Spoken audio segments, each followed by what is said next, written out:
If you were young in the 1950s, Christmas and New Year's weren't just dates marked in red on a calendar.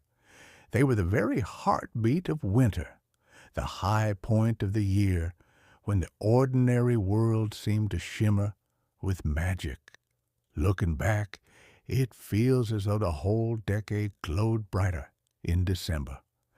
It was a time of snow-capped neighborhoods, laughter carried on frosty air, and homes transformed into lanterns of warmth against the long nights. To remember, it is to step into a world that felt safe, simple, and filled with wonder. A world where Christmas was not an event you attended, but an atmosphere you lived inside of. The streets themselves changed with the season. The first snowfall, when it finally came, was more than weather. It was the signal that the festivities had begun. A blanket of white lay across front lawns. Every picket fence wore a cap of snow, and the lampposts became halos of golden light. Children rushed outside as soon as the flakes stuck, their wool mittens soaked within minutes, sleds dragged behind them like banners of excitement.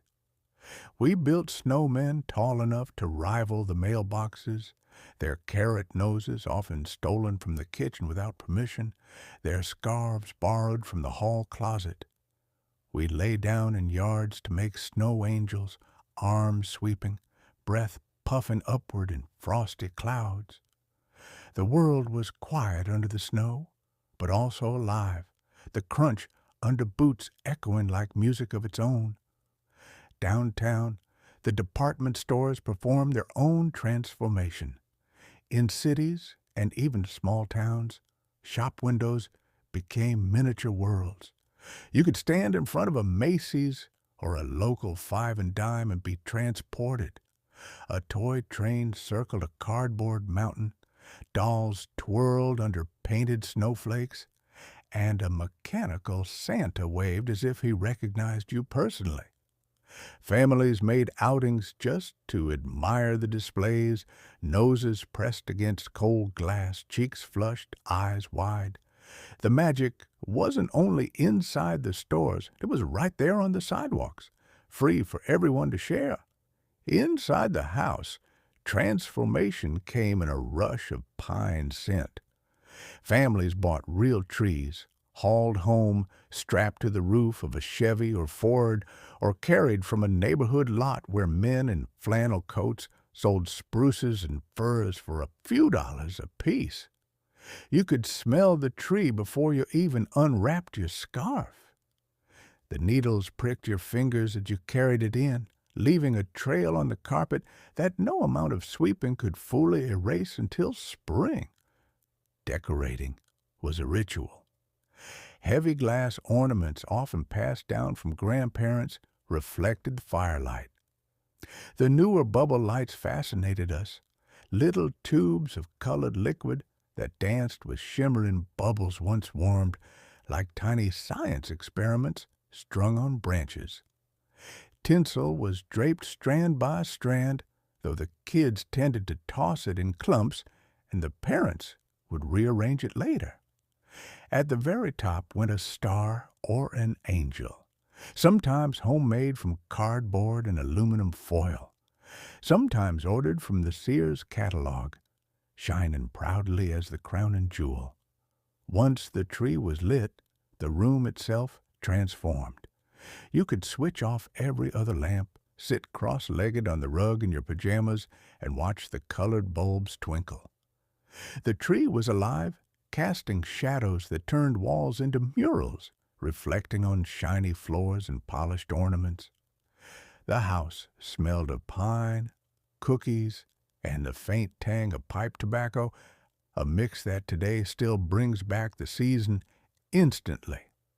Music carried the magic even further. The radio was a heart of the home long before stereos and hi-fis took over. Bing Crosby's White Christmas poured out year after year, so familiar it felt eternal. Perry Como's calm voice, Nat King Cole's velvet smoothness, And later Elvis, with his touch of rock and roll, they all became part of the soundtrack. You didn't just listen. You absorbed the songs until they became stitched into the fabric of December itself. Families would gather in the living room, children lying on the carpet, parents sipping coffee or cocoa, the radio glowing with its dials like a beacon in the corner. Evenings were filled with carols, laughter, and sometimes sing-alongs, the voices uneven, but the joy undeniable. Food was its own celebration. Kitchens bustled with activity weeks before the big day. Fruit cakes were baked early, wrapped in wax paper, and tucked away to ripen. Sugar cookies were rolled out on floured counters, cut into bells, stars, and reindeer, decorated with sprinkles of red and green sugar. Mothers pulled trays from the oven, and the children hovered nearby, waiting for the chance to sneak a still warm cookie, burning their tongues, but grinning through it. Candy canes were hooked on the tree, but they never lasted long. Little hands would pull one off each night till the branches were bare. The refrigerator, with its rounded chrome handle, held bowls of Jell-O salads that shimmered like stained glass, whipped cream topped with cherries, and pies stacked in preparation. Christmas dinner itself was a marvel. A golden turkey or glazed ham, mountains of mashed potatoes, stuffing that smelled of sage, green bean casserole crowned with crunchy onions, and rolls warm from the oven. The table was crowded not just with food, but with people, grandparents, cousins, neighbors who stopped by. The dining room rang with conversation, stories, and the clinking of silverware. The anticipation of Christmas Eve was almost unbearable for children. For many families, it meant a trip to church, bundled into coats and scarves, filing into candlelit pews where choirs sang "O Holy Night" and "Silent Night," with voices that rose like prayers themselves. The stained glass glowed from the inside, and the whole building smelled of pine wreaths and candle wax. Back at home, cookies and milk were set out for Santa, sometimes accompanied by a handwritten note in shaky pencil. "Thank you for coming. Please don't forget our house." Stockings, often actual wool socks in those early years, were hung by the mantel or tacked onto the wall. Bedtime was impossible. Children tossed under heavy quilts, whispering with siblings, ears straining for reindeer hooves on a roof, hearts pounding at every creak of the floorboards. Morning came in an explosion of joy. No alarm clock ever had the power of Christmas dawn. Children barreled downstairs, sometimes long before parents were ready, sometimes forced to wait until coffee was poured. Stockings were the first treasures: oranges, peppermint sticks, peanuts in the shell, a toy car or yo-yo tucked inside. Then came the gifts under the tree, each one wrapped in bright paper, saved from the Sears or Montgomery Ward catalogs, ribboned and tagged in neat handwriting. Presents weren't extravagant by modern standards, but to us they were priceless. A Lionel train set clicking around the tree, its whistle sharp and bright. A brand-new sled painted red, ready for the hill. A doll with eyes that opened and closed. Mr. Potato Head, still using real potatoes before plastic heads became standard. A hula hoop in its bright box, promising hours of laughter once spring arrived. Board games, erector sets, teddy bears, all greeted with gasps of joy. Parents sat with warm mugs of coffee, smiling at the chaos, the paper flying, the shrieks of happiness. But the season wasn't only about gifts. It was about the people and the rhythm of community life. Neighbors knew one another, and the holidays brought visits across fences and porches. Plates of cookies were exchanged, small gifts of fudge or fruitcake delivered with a knock on the door.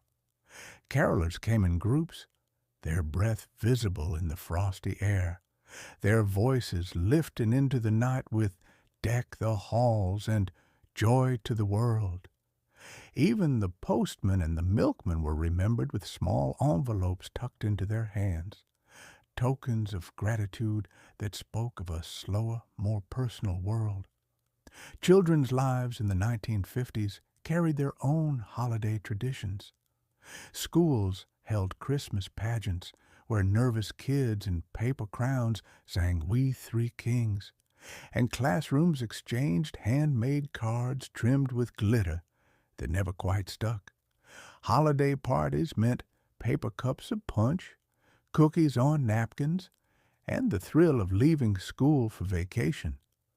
Outside, the neighborhood was an endless playground. Children bundled in snowsuits raced sleds down hills, played crack the whip on frozen ponds, or built forts from piled snowbanks.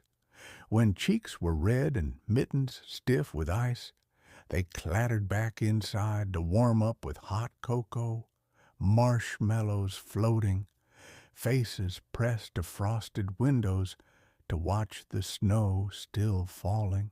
For many families, Christmas meant travel, often by train. The railroads were lifelines of the decade, gleaming engines pulling families across states to visit grandparents and cousins.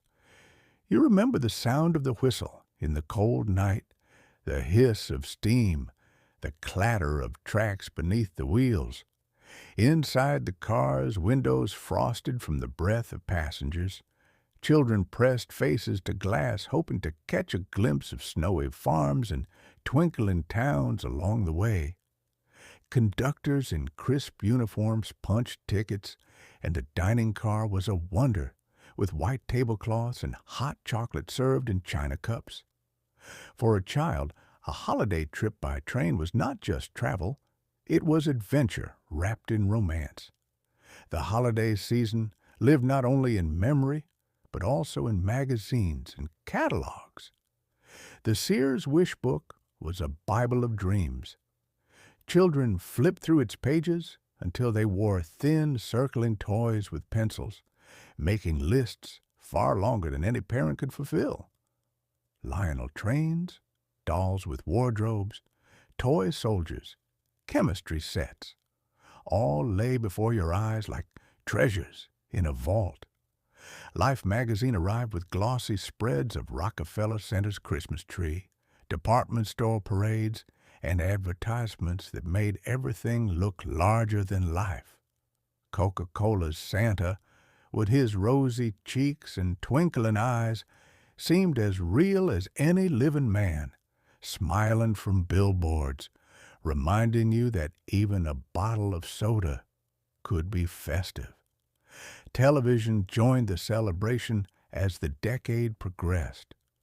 Early in the 50s, most sets were black and white, big consoles that were furniture as much as machines. Families gathered around for Christmas variety shows, Perry Como, Ed Sullivan, or local broadcasts featuring choirs and orchestras. By the late 50s, some households were lucky enough to have a color set, and seeing a Christmas parade or holiday program in bright reds and greens felt like a glimpse into the future itself. Children sprawled on shag rugs, parents on sofas, popcorn bowls passed around, everyone laughing and gasping together. It wasn't just entertainment, it was togetherness, a shared glow that made the season shine brighter. And then there was New Year's Eve, less commercial, but no less cherished. Adults gathered at home parties, pouring highballs into cut glass tumblers, clinking champagne flutes at midnight. The music was Sinatra or Guy Lombardo's orchestra on television, ushering in the new year with Auld Lang Syne. Children were sometimes allowed to stay up, eyelids heavy, trying to make it to midnight. Outside, horns blared, firecrackers popped, and neighbors shouted greetings into the cold night. It was a moment of shared hope, the closing of one chapter and the opening of another. To a child, it felt like stepping into the wide unknown with a clean slate, the whole year waiting like unwrapped presents. Looking back now, the memories aren't about the prices, though a tree might cost a few dollars and a toy train set 20 or 30. They aren't about the exact gifts or meals. What remains is the feeling, the smell of pine and cookies, the crackle of firewood, the laughter of cousins in crowded houses, the glow of lights against frosty windows. It was a world where neighbors were friends, where the community was family, where safety and hope seemed as common as snow in December. The 1950s gave us holidays filled with optimism, simplicity, and connection. They gave us the joy of anticipation, the magic of discovery, and the comfort of tradition. Even today, when the world feels faster and noisier, those memories remain untouched, shining like ornaments carefully stored in the attic of the heart. They remind us that once, in a decade of post-war promise, Christmas and New Year's were more than holidays. They were experiences of wonder, lived fully, remembered forever. They were the times when the whole world seemed wrapped in ribbon, glowing in colored lights, humming with carols, a season of joy that never truly ends. If the first thing you remember about Christmas in the 1950s is the glow of the tree in the living room, the second is the way the whole community seemed to come alive. Holidays weren't just celebrated within the four walls of your home, they spilled out into town squares, main streets, and neighborhood halls. Every December, America itself seemed to put on a festive coat. Churches, schools, scout groups, and even the smallest corner shops turned themselves into theaters of joy, each contributing to a season that felt both local and universal. The Christmas parade was the crown jewel of many towns. If you lived near a city, you might have seen the grand Macy's Thanksgiving Day parade on television, the balloons drifting high above New York's avenues, kicking off the season with a flourish. But even in small towns, parades were spectacles. Marching bands in bright uniforms filled the air with carols, drum majors twirling batons with icy breath trailing behind them. Children lined the curbs wrapped in scarves, stomping their feet to keep warm, waiting for Santa's sleigh to appear at the very end. Sometimes he rode on a real horse-drawn wagon, other times in the back of a shiny red fire truck, waving as if he knew every child by name. The parades weren't polished affairs. Floats were built from chicken wire, crepe paper, and ingenuity. But to our eyes, they were magnificent, and to see your neighbor dressed as a shepherd or angel waving from a float made the magic feel even closer. Shopping was its own adventure. Before malls became the standard, downtown streets glowed with shop windows decked in wreaths, bells, and painted snowflakes. 5 and dime stores like Woolworth's or Kresge's stacked shelves with toys, candy, and decorations. The air inside smelled of roasted nuts, pine, and the faint scent of new plastic from freshly unboxed toys. Department stores offered something grander, towering Christmas trees in their lobbies, Santa's throne surrounded by elves, and long lines of children clutching wish lists written on notebook paper. Mothers wore their good coats and gloves. Fathers carried parcels tied with string, and children gazed wide-eyed at displays that seemed endless. Shopping wasn't just a task. It was a holiday ritual. You saw neighbors you hadn't seen in months, exchanged greetings with strangers, and felt that the whole town was moving together in the same joyful rhythm. The Sears Wish Book remained a holy grail for children, its pages worn soft from weeks of dreaming. But the catalog wasn't alone. Montgomery Ward, Spiegel, and the toy sections of Life and Look magazines fanned our imaginations. Advertisements were cheerful, colorful promises, shiny red Schwinn bicycles with ribbons on the handlebars, gleaming erector sets that promised the engineering of skyscrapers, chemistry kits that would turn the kitchen into a laboratory. Tonka trucks, sturdy and made of real steel, were shown hauling mountains of sand or snow. Cowboy hats, holsters, and cap guns reflected the nation's love of westerns, and countless boys dreamed of being Roy Rogers or Hopalong Cassidy. Girls pored over dolls with wardrobes that rivaled their mothers, Raggedy Ann with her stitched smile, or Betsy Wetsy that could drink and cry like a real baby. Toward the end of the decade, Matchbox cars began to appear, tiny treasures that fit perfectly in a child's palm. Each ad was more than an offer to buy. It was a window into a perfect holiday morning. And then there were the Christmas cards. Sending and receiving them was an art in itself. Families sat at dining tables in early December with stacks of cards, boxes of envelopes, and lists of names that stretched across states. Parents wrote warm messages in fountain pen ink, sometimes enclosing photographs or handwritten letters. Children helped by licking envelopes and applying stamps. Mailmen carried sacks heavy with greetings, and each day brought new arrivals to the mailbox. Cards were taped to door frames, strung along mantelpieces, or arranged in baskets. Each one was a connection, a reminder that even distant relatives and old friends were part of your season. The ritual of checking the mailbox in December carried a thrill that rivaled any package. School itself transformed in December. Classrooms were decorated with chains of red and green construction paper, snowflakes cut from folded notebook pages, and chalkboard drawings of Santas and snowmen. The annual Christmas pageant was an event.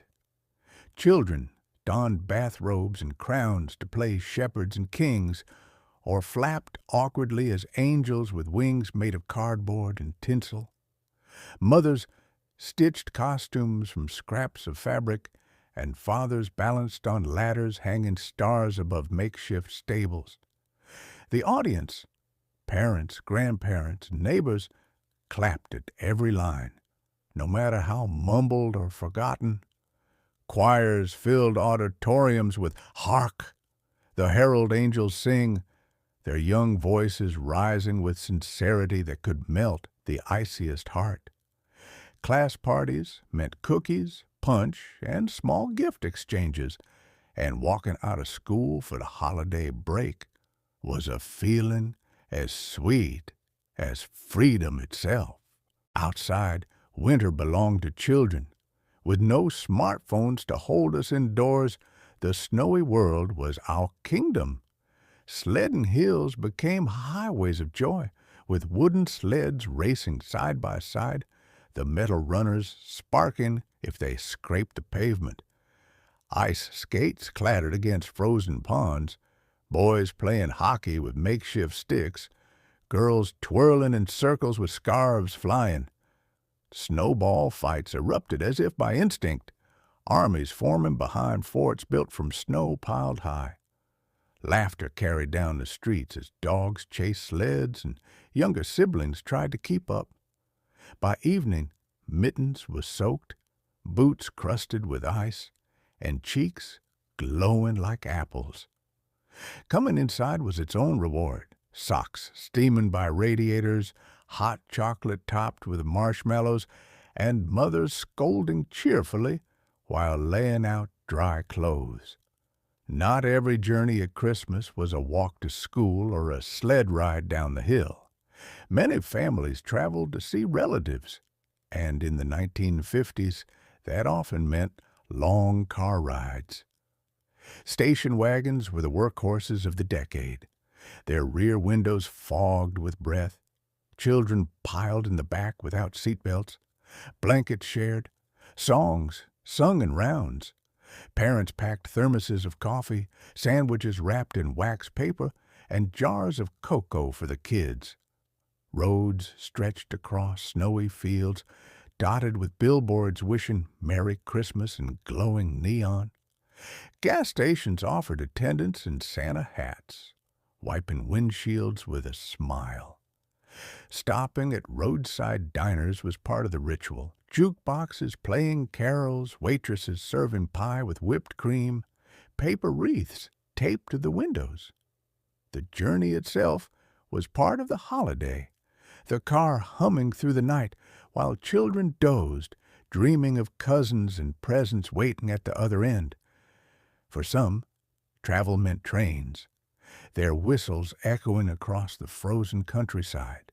Union stations in cities dressed themselves in wreaths and lights, passengers clutching parcels, soldiers on leave reuniting with families.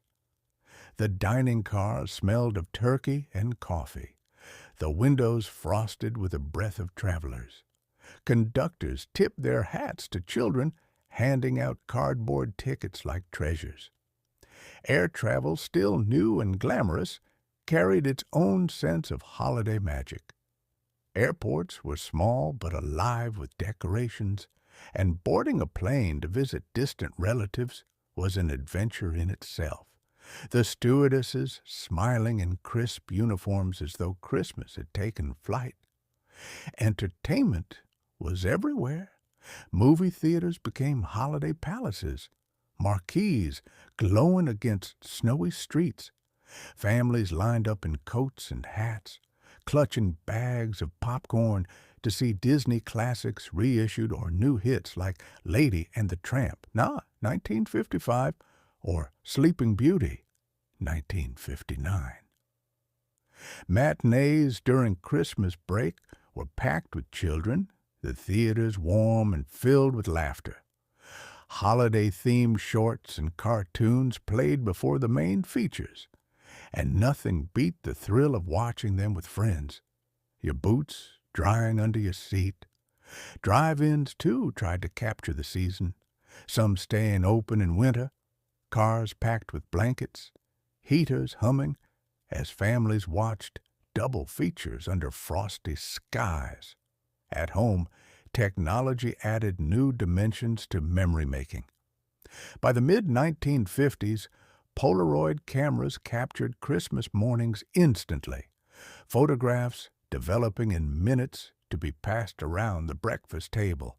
Fathers threaded reels into projectors, showing home movies of last year's holiday, flickering images on living room walls of children unwrapping presents or sledding in the yard. The whir of the projector, the laughter as scenes played, the shadows of family on the screen, all became part of the season's ritual. Photographs filled albums, Christmas letters were tucked inside them, and the family archive grew with every holiday. And then the advertising. If you lived through it, you remember. Coca-Cola's Santa grinned from magazine pages and roadside signs, clutching a glass bottle with the same cheer as if it were mulled cider. General Electric promised safe, brilliant holiday lights that would never go out. Campbell's Soup ran ads with mothers ladling steaming bowls to children in snow-dusted coats, their smiles as warm as the soup itself. Automakers filled pages with shiny cars tied in bows, suggesting that a brand-new Chevrolet might just be the ultimate gift. The ads weren't cynical. They were aspirational, glowing with optimism, promising that the American home was the happiest place on earth, especially at Christmas. Christmas crafts and homemade touches filled the gaps where stores couldn't reach. Popcorn garlands were strung on trees, sticky fingers working needle and thread. Cranberries were added for color, beads of red against the white popcorn. Children made ornaments from pipe cleaners, felt, and glitter, bringing them home from school with pride. Gingerbread houses, though simpler than today's elaborate versions, sat on tables, dusted with powdered sugar snow mothers' embroidered stockings, fathers carved toys or doll furniture, and neighbors exchanged jams, canned peaches, or jars of honey. The personal touch mattered as much as the store-bought gift, and it was these handmade things that often carried the deepest meaning. New Year's Day itself was no afterthought. It began with parades on television, the Rose Parade in Pasadena glowing in black and white, or, for the lucky few, in dazzling color by the late 1950s.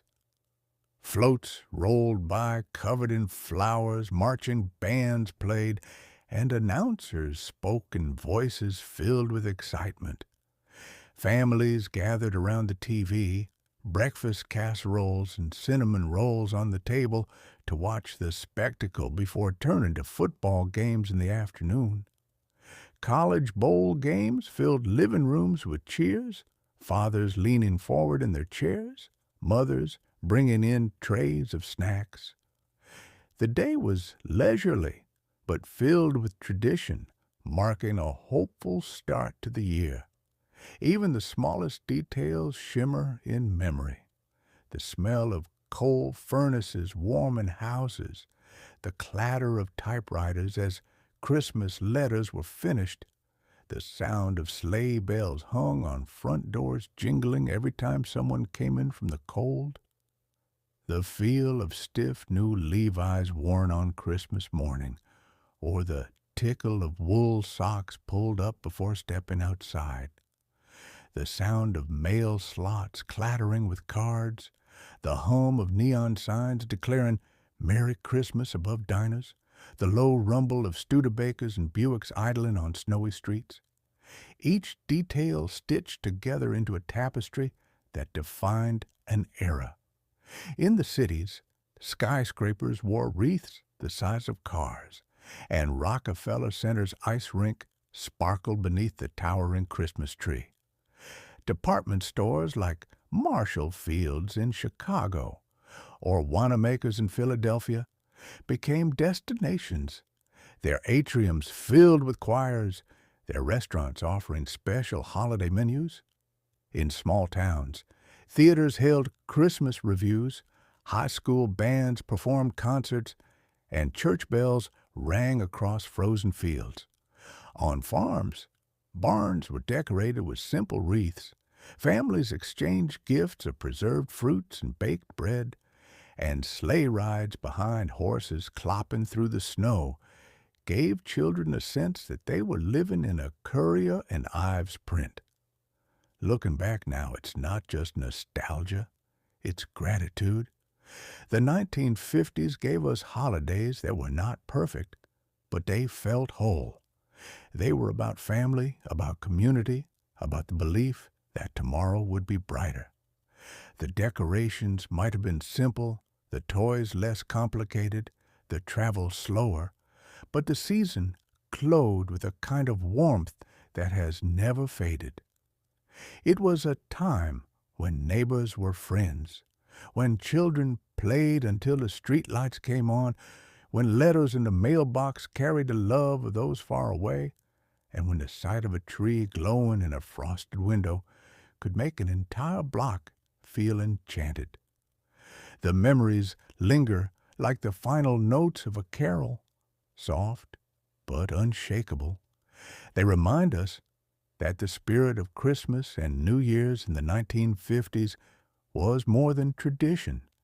It was a way of life, a collective heartbeat that pulsed through every street, every school, every living room.